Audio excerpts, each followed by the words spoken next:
하나님께서는 우리 성도 한 사람 한 사람을 사랑하실 뿐만 아니라 우리가 어려움 당할 때 반드시 저를 잘 보시기 바랍니다. 이렇게 옆으로 해서 돕는 손길을 이렇게 보내주셔요. 돕는 손길을 보내주셔요. 예를 들어서 다윗이 얼마나 어려움을 많이 당했어요. 다윗이 그렇게 훌륭한데 사울 왕이 다윗을 죽이려고 하는 거예요. 그래가지고 궁중에서 아들 보고, 아들이 요나단인데 너 가서 다윗을 잡아와라, 죽이겠다. 그런데 이제 꼼짝없이 죽게 되는데 하나님께서는 그 요나단을 세우셔가지고 다윗을 돕게 하셔요. 그래서 믿음으로 나가는 다윗을 하나님이 때를 따라서 이렇게 돕는 손길을 보내주셔서 건지시기도 합니다. 여러분들 그 예레미야를 잘 아는데, 예레미야 선지자가 그렇게 하나님 말씀을 오랫동안 전하는데도 한 명도 듣지 않고 한 순간도 듣질 않아요. 그리고 나서는 결국은 예레미야를 깊은 감옥에 가뒀어. 이제는 더 이상 소망이 없어. 이제 살리라는 소망이 없는데, 그런데 어떻게 하느냐, 하나님께서 이것을 굿사람 넷이 에벤멜렉이라는 사람이 이렇게 지나가다가 숨기는 것을 봤어요. 그런데 그 정말 피부가 검은 에벤멜렉이 시드기야 왕을 찾아가는 거예요. 어떻게 찾아가는지 몰라요. 그래가지고 왕한테 찾아가서, 폐하, 꼭 드릴 말씀이 있습니다. 저 의로운 예레미야가 붙잡혀가지고 지금 생사가 완전히 어두워진 감옥에 가두었습니다. 곧 죽게 됩니다. 왕이시여, 예레미야 선지자입니다. 살려주세요. 이래가지고 살아나게 됐어요. 하나님은 어려울 때 이렇게 돕는 손길을 보내주셔요. 이게 실제로 있었던 일인데요.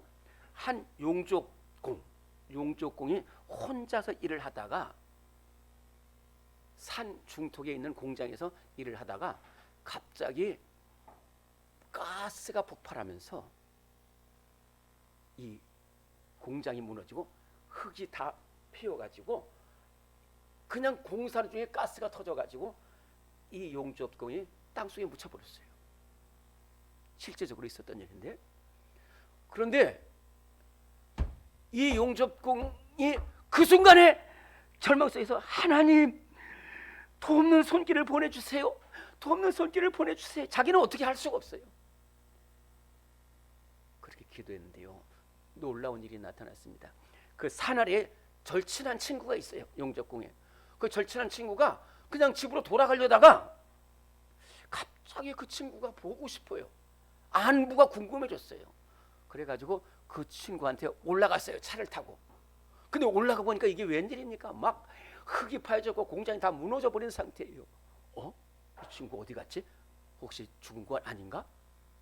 그래서 더듬더듬 두리번거리고 있는데 어디서 이상한 신음 소리가 들리는 거예요. 어디서 들리는지 몰라요. 근데 이 용접공이 묻히면서 손 하나만 남았어요. 이 손 하나 갖고 막 움직이는 거예요. 그래서 보였어요. 내 친구가 저기 있구나. 그래가지고 차에 있던 휴대용 삽을 꺼내가지고 막 파가지고 겨우 숨지기 전에 이 친구를 건져내서 병원에 호송해서 살려냈어요. 이 친구는 두 가지를 감사했습니다.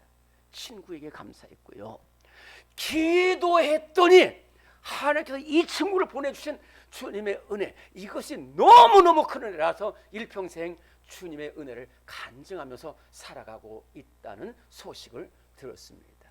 이것이 바로 은혜예요. 이 은혜라는 말은 무슨 말이냐? 은혜 받을 만한 자격이 없는 사람에게 하나님께서 일방적으로 베풀어 주신 사랑을 가르쳐서 은혜라고 그래요. 은혜 받을 가치가 없는 사람에게 일방적으로 베풀어 주시는 예수님의 사랑을 가르쳐서 은혜라고 합니다. 예수님은 이런 때를 따라 돕는 은혜를 베풀어 주시는 분이신 줄로 믿습니다. 오늘 우리는 너무 어려운 시대를 살아가고 있어요. 질병의 위협이 얼마나 큰지 모릅니다. 온 세상이 두렵고 질병의 위협 속에서 살아가고 있어요. 모든 심령들이 다 지치고 쓰러져 있기도 합니다. 경제가 파국을 맞았고 모든 사회와 나라가 문을 닫아버린 이러한 어려운 시대에 살아가고 있어요. 이렇게 어려울 때 우리는 어떻게 해야 한다는 말입니까? 예수 그리스도를 바라보라는 말씀입니다. 히브리서 12장 1절에 믿음의 주요 또 우리를 온전하게 하시는 이 예수를 바라보자 라고 했어요. 사랑하는 성도 여러분, 이 어려운 시대에 승리할 수 있는 길은 오직 예수 그리스도를 바라보는 것뿐인 줄로 믿습니다. 오늘 히브리서 4장 14절에서 그러므로 우리에게 큰 대제사장이 계심에 곧 하나님의 아들 예수시다. 우리가 믿는 도리를 굳게 잡을지어다 라고 말씀하고 있어요. 자, 여러분들 이 말씀이 무슨 말씀이냐 하면은 이 히브리서는 박해받고 환난 당해 있고 어려움 속에 있는 우리 초대교회 성도들에게 주신 하나님의 말씀입니다.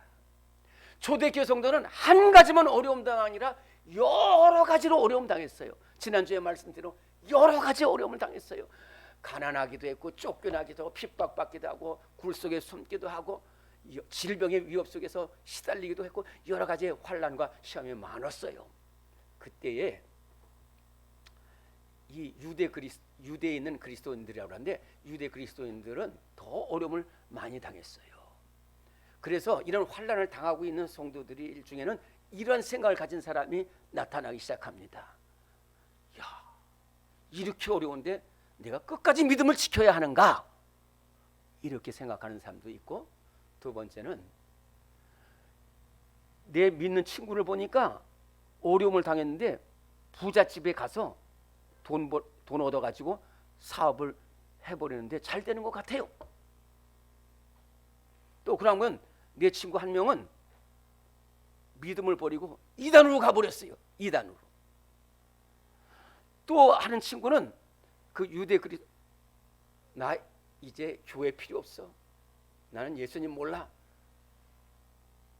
유대교로 다시 돌아갔어요. 오늘 제가 조금 더 어려운 말씀 드립니다. 이거 조금만 좀 잘 들어봐 주시기 바랍니다. 유대교는 하나님을 믿는 유대교입니다. 그런데 유대교의 자랑은 뭐냐면 조금 어려운 얘기인데 우리에게 대제사장이 있다는 거예요. 대제사장. 그 대제사장이 제사를 드리고 우리를 위해서 1년에 한 번씩 중보기도 한다는 거예요.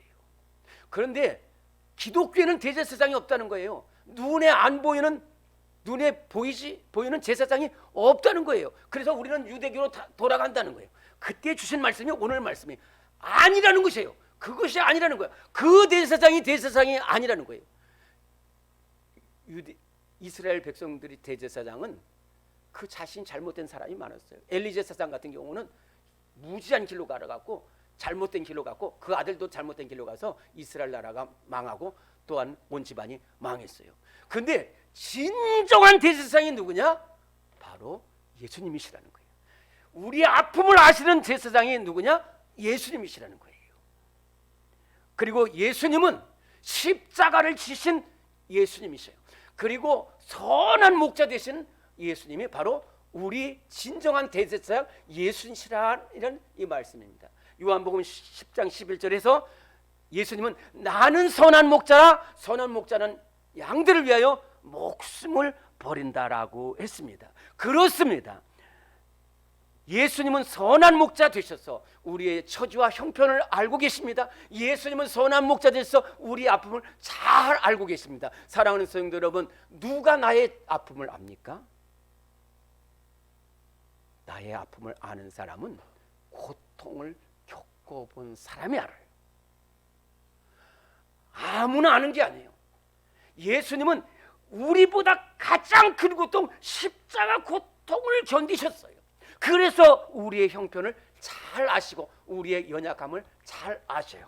우리 15절 말씀 같이 저와 여러분들 한 가지로 봉독하겠습니다. 15절 시작. 우리에게 있는 대제사장은 우리의 연약함을 동정하지 못하실 이가 아니요 모든 일에 우리와 똑같이 시험을 받으시니로되 죄는 없으시니라.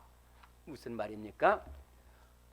우리가 연약할 때에 아시는 분이 예수님이시고 도우실 분이 예수님이시다. 아시고 도우실 분이 예수님이시라는 거예요.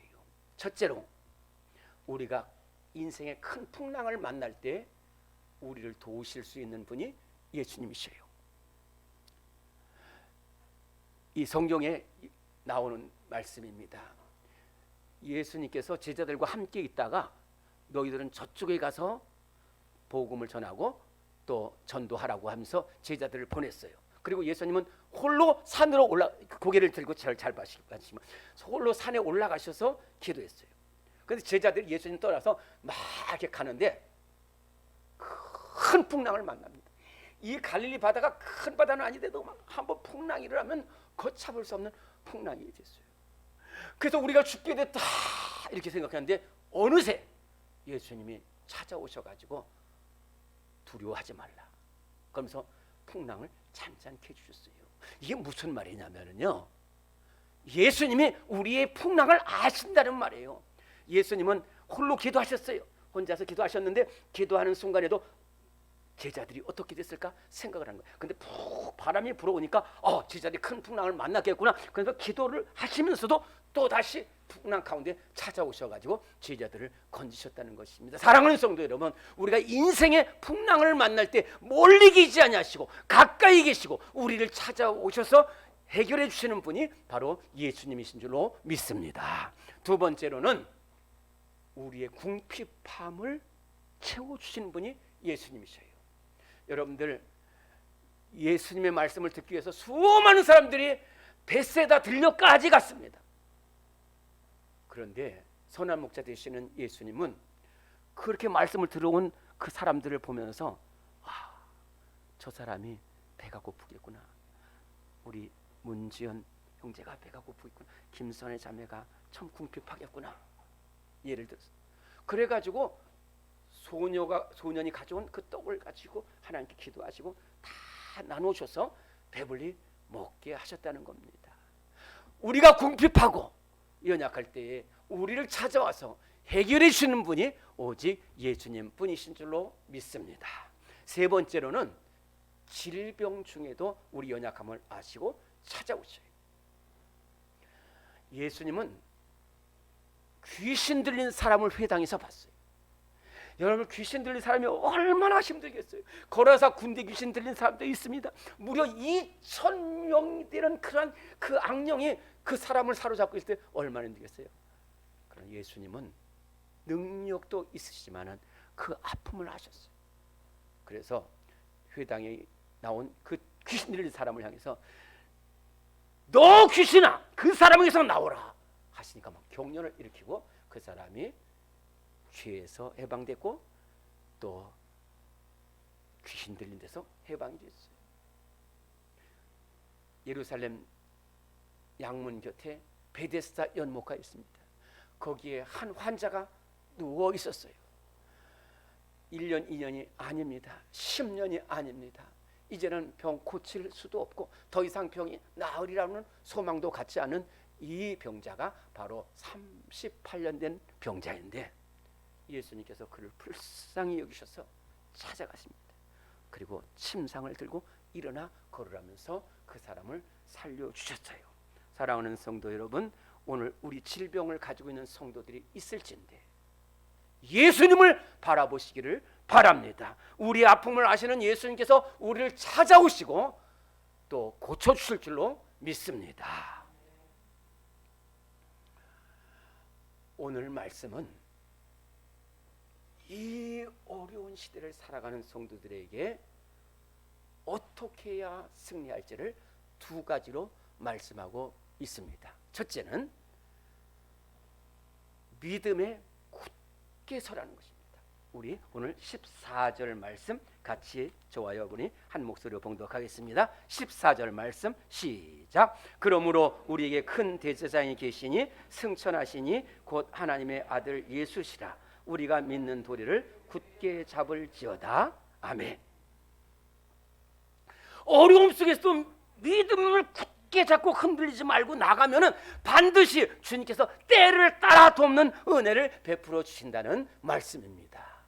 제가 이 국민신문을 통해서 한 은퇴하신 장로님이 간증하는 소식을 들었습니다. 이 장로님은 6.25 동란 때 그 국군이 돼서 전쟁터에 나갔는데 그 강원도 전투에서 인민군에게 포로로 잡혔습니다.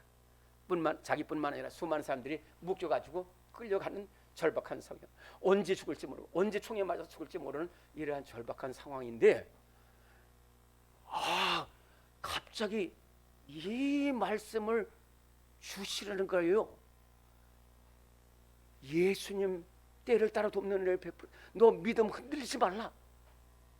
이렇게 말씀을 주시는 거예요. 그때 담대함이 생기기 시작하더라는 거예요. 예수님이 나를 보고 계시는구나. 예수님이 나의 아픔을 아시고 나의 두려움을 아시고 연약함을 아시는구나. 근데 찬송이 나오기 시작하는 거예요. 예수는 나의 힘이요 내 생명 되시니 구주 예수 떠나 살면 죄 중에 빠지리. 눈물이 앞을 가리고 내 맘에 근심 쌓일 때 위로하고 힘주시리 주 예수. 찬송이 나오는 것이 신기한 거예요. 그랬더니 찬송을 부르니까요, 그 인군 병사 한 명이 너 이리 오라는 거예요. 이리 오라는 거예요. 그래서 어이구 이제 죽는구나. 그래서 딱 갔더니 동무 예수 믿는 사람이요. 그래서 예수 믿는다고 하면 죽을 것 같은 느낌 들었는데 아니야. 어차피 예수님이 도와주시는 건데. 그러면서 그렇습니다. 나 예수 믿는 사람이라고 했더니 그 병사가 빨리 도망가라는 거예요. 나도 예수 믿는 사람이라는 거예요. 빨리 네가 빨리 도망가지 않으면 내가 죽는다는 거예요. 그러면서 총을 켜서 빨리 도망가라고서 살아났어요. 그때부터 이 장로님은 오로지 믿음으로 하나님께서 예수님이 언제나 나와 함께 하시고 돌아오신다는 이 믿음으로 늘 승리하고 간증하며 다니고 계십니다. 사랑하는 성도 여러분, 우리도 이러한 믿음에 설 수 있기를 간절히 바랍니다. 지금 눈앞에 어려움이 있고 많이 아프지만은 우리를 도우시는 주님을 바라보고 믿음에 굳게 서는 성도들이 되시기를 간절히 바랍니다. 두 번째로는 은혜의 보좌 앞에 나가서 기도하라는 말씀입니다. 16절 말씀 같이 봉독합니다. 시작. 그러므로 우리는 긍휼하심을 받고 때를 따라 돕는 은혜를 얻기 위하여 은혜의 보좌 앞에 담대히 나아갈 것이니라. 아멘. 기도원에서 한 권사님과 만나서 참 대화를 나누었어요. 근데 이 권사님 그 소식을 들어보니까 참 어려움도 많았더라고요. 이 권사님이 이제 그때는 뭐 집사셨는데 결혼할 때는 하여튼 권사님이라고 합시다. 이 권사님이 결혼하자마자 이 부인병을 많이 앓게 됐어요. 그래서 두 자녀를 낳고 거의 10년 동안 이렇게 질병으로 고생을 하고 있었어요. 그런데 이 우리 노정희 권사님처럼 그 가족이 아플 때 서로 도와주고 그러면 얼마나 좋았겠어요. 근데 이 남편이 부인이 계속 아프니까 다른 여자랑 눈이 맞아가지고 돈을 가지고 나가버렸어요. 그리고 자식들도 버리고 그냥 달아나 버렸어요. 이 권사님은 몸은 아프지요, 가난하지요, 자녀들도 돌봐요. 앞이 캄캄해요. 앞이 캄캄. 그런데 어느 날 갑자기 전에 갔던 기도원 생각이 나는 거예요. 그래서 그 기도원에 올라왔어요. 그리고 나서 막 얼마나 간절히 기도했는지 몰라요. 예수님, 저는 어떡합니까? 예수님, 저는 어떻게 살아야 합니까? 그렇게 간절히 기도하고 있는데요, 자기도 모르게 수많은 사람들이 쭉 앞에 서 있고 저 앞에 흰 옷을 입은 한 분이 계셨어요. 그래서 저분이 누굴까? 그러면서 그쪽으로 이렇게 탁탁 걸어가고 있는데 옆에 있던 사람들이 다 떠나는 거예요. 친구들도 떠나고 가족들도 떠났어요. 그렇게 어려움을 당하니까 친구들한테 찾아갔는데 면전박대당하고, 또 아는 사람 찾아갔더니 소용없다 그러면서 다 쫓겨난 걸 생각하니까, 근데 친구들 다 떠나가고 가족들 다 떠나가는데 한 분이 계셨어요. 한 분만이 남았습니다. 흰 옷을 입은 보좌 위에 계신 예수님만이 계셨어요. 예수님이 두 팔을 벌리면서 내가 너의 아픔을 안다, 내가 너의 눈물을 안다 말씀하시는 거예요. 그때 이 권사님 입에서 그냥 은혜가 쏟아집니다. 이렇게 고백합니다. 예수님, 내가 괴로울 때 나랑 같이 괴로워하시는 분은 예수님 뿐이셨습니다. 내가 마음 아파할 때 나보다 더 마음 아프시던 분은 오직 예수님 뿐이셨습니다. 예수님, 저를 도와주세요. 예수님, 저를 도와주세요. 그랬더니요, 예수님이 내가 너에게 은혜를 베풀겠다는 거예요. 그래서 그때부터 계속해서 그냥 교회에 나와서 엎드려 기도할 때 기도마다 응답하셔서 때를 따라 돕는 은혜를 받았다라는 말씀입니다. 사랑하는 성도 여러분, 이렇게 어려움을 당할 때에 세상을 의지하지 마시기 바랍니다. 오로지 우리 아픔을 아시고 우리의 대제사장 되시고 우리의 선한 목자 되시는 예수님만을 바라보며 나가는 성도 되시기 바랍니다. 믿음으로 주님을 붙드는 성도가 되시기를 바랍니다. 은혜의 보좌 앞에 나와서 기도할 때에 응답받고 승리하는 우리 성도들 반드시 될 줄로 믿습니다.